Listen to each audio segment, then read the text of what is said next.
Olá! Neste vídeo damos continuidade aos instrumentos, apresentação e utilização. As canetas do tipo nanquim são utensílios opcionais.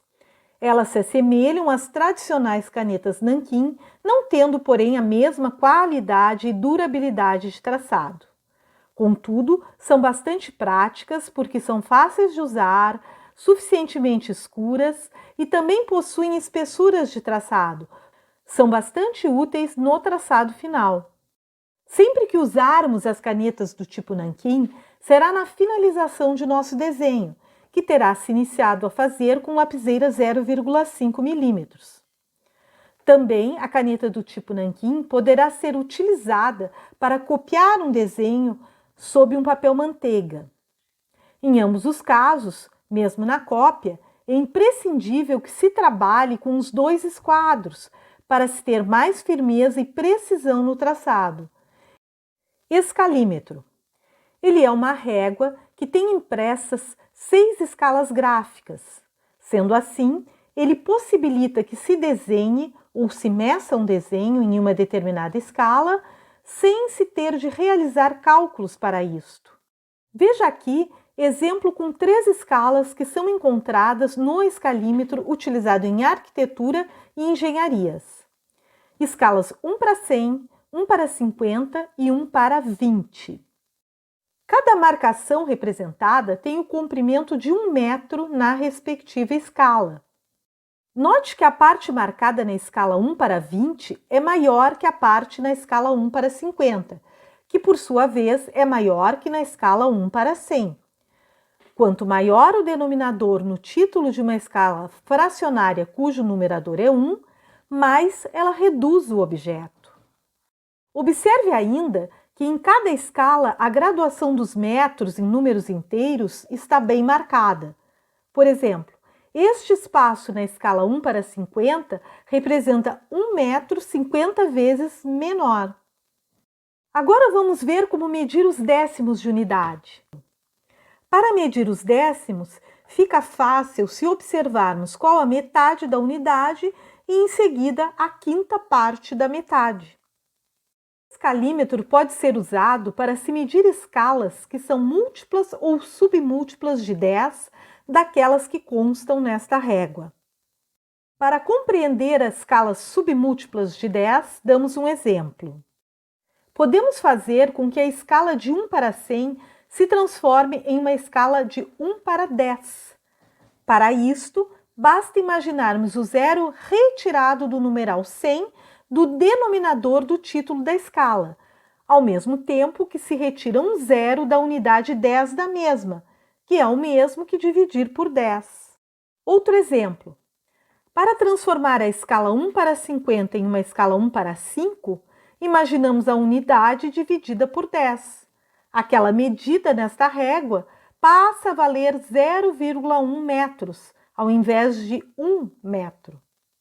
Para compreender as escalas múltiplas de 10, igualmente damos um exemplo. Para transformar a escala 1 para 100 numa escala 1 para 1000, basta imaginarmos acrescido o último zero do denominador do título, que de 100 passa para 1000, e também acrescentado um zero na unidade da escala, que passa a valer 10. Transferidor.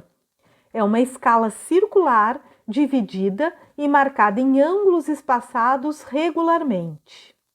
Modo de utilização. Para se marcar um ângulo, inicialmente você desenha uma linha que será uma das semi-retas que o determina. Nesta linha, você marca um ponto, que será o centro do ângulo. Com esta linha será alinhada a parte do transferidor que se chama linha de fé, linha que une as graduações zero de um lado e de outro. Perceba que o transferidor está graduado de 10 em 10 graus. A metade de cada 10 graus também está bem aparente. Na borda do transferidor, que se chama limbo, estamos marcando o ângulo desejado, 55 graus. Em seguida, unimos o ponto marcado com o ponto do centro do ângulo, desenhando assim a outra semi-reta que determinará o ângulo. Agora veremos como medir um ângulo. Como exemplo, este ângulo interno deste triângulo.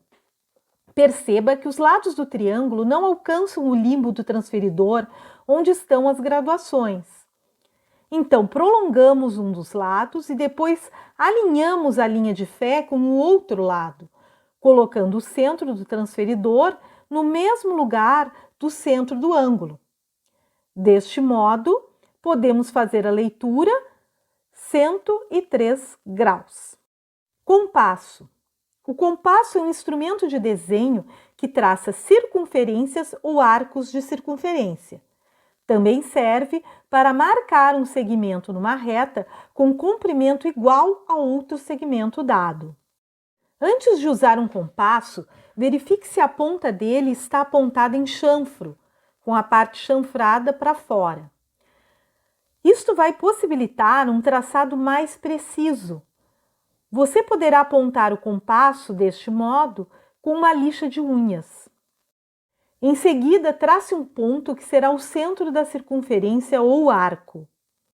Agora aproveitamos para esclarecer como os pontos devem ser marcados em desenho técnico. Um ponto será sempre marcado pelo cruzamento de dois pequenos segmentos de reta, feitos à mão livre ou a instrumento. Se desejar destacar este ponto, desenhe uma grande circunferência ao redor, à mão livre ou a instrumento. Pode então escrever o nome do ponto se quiser. Mas não, jamais destaque um ponto com um borrão sobre o cruzamento.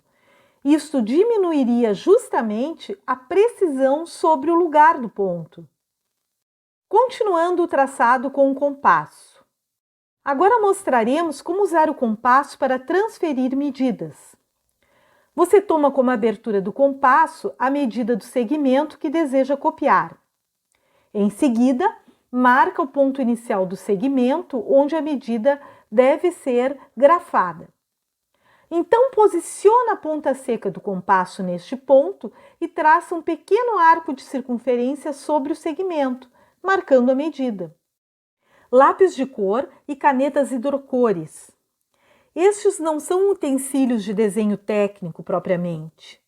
Alguns professores os utilizam, contudo, para auxiliar na compreensão da configuração espacial de objetos, destacando e relacionando elementos no momento do estudo de certos conteúdos.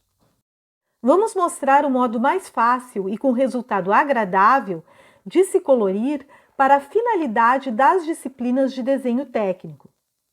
Ao usar a caneta hidrocor para destacar uma linha, por exemplo, apoie sempre no esquadro para que fique precisa. Ao utilizar o lápis de cor, certifique-se de que ele está bem apontado. Comece pintando das bordas da área desejada um pouquinho mais forte. Então, preencha o interior de modo mais fraco e fazendo zigue-zagues.